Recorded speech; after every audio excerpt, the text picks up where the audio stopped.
educación o supervivencia.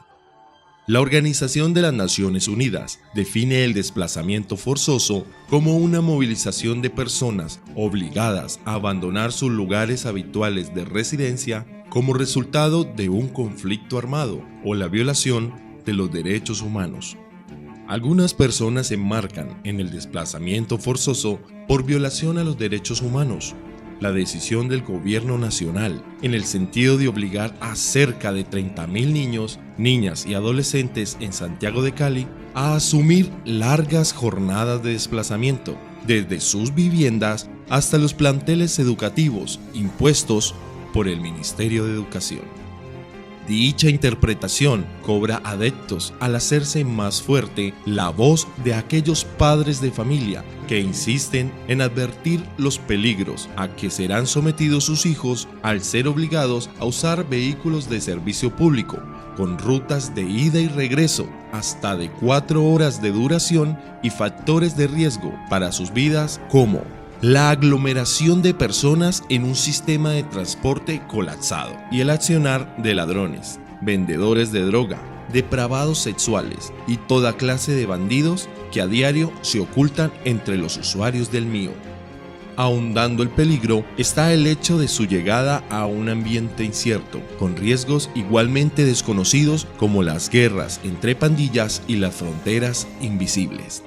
En aras de aclarar el panorama y poner los puntos sobre las íes, podemos describir la situación como un monstruo feroz de 4 cabezas que amenaza la educación, la continuidad y permanencia de estos 30.000 niños, niñas y adolescentes habitantes del distrito de Agua Blanca y zonas de ladera de la capital del Valle.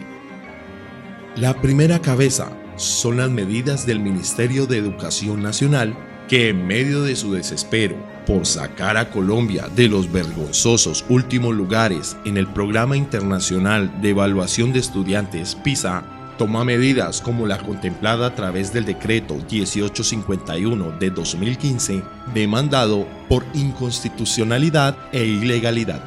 Amparado en este decreto, canceló los contratos de cobertura a los colegios privados, que por más de 15 años y hasta el pasado mes de noviembre habían brindado la educación a estos menores ante la falta de instituciones oficiales en aquellos sectores. Ordenó el desplazamiento masivo de estudiantes hacia centros educativos del centro y norte de la ciudad, ubicados entre 15 y 20 kilómetros de distancia, sin tener en cuenta la opinión de los padres de familia. Aún más, ignoró la situación de la mayoría de madres cabeza de hogar, quienes aún continúan buscando la manera de llevar a sus hijos reasignados en colegios distintos y llegar a tiempo al único trabajo del cual derivan su sustento. La segunda cabeza es la presunta corrupción alrededor de los contratos de cobertura que, según las malas lenguas, involucra desde padres de la patria hasta funcionarios del orden local. Si bien es cierto que la corrupción es un mal que afecta a las instituciones públicas a todo nivel y en todos los territorios, también es cierto que estos 30.000 niños, niñas y adolescentes no tienen por qué pagar los platos rotos con este tipo de desplazamientos forzosos, pues en últimas es labor de la Fiscalía investigar los supuestos delitos y poner tras las rejas a los presuntos responsables. La tercera cabeza es el magisterio, que ante la posibilidad de usar aquellas instalaciones hoy censuradas, argumenta inseguridad y falta de garantías para el desplazamiento de sus profesores a dichos lugares, dejando en segundo plano las garantías de los más vulnerables y su derecho a la educación.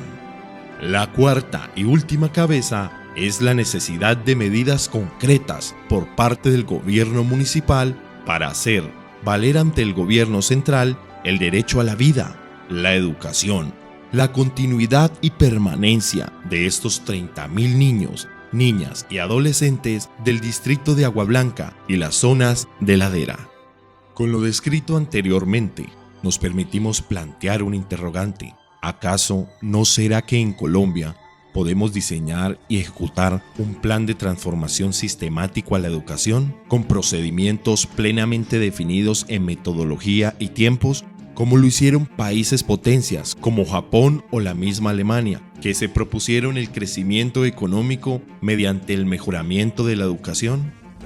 Ahora, como están las cosas, los padres de familia de estos estudiantes afectados se preguntan si las medidas del ministerio procuran el mejoramiento de la educación pública o su desestímulo. A fin de cuentas, hoy tienen que decidir entre el estudio o la integridad de sus hijos, entre la educación o la supervivencia.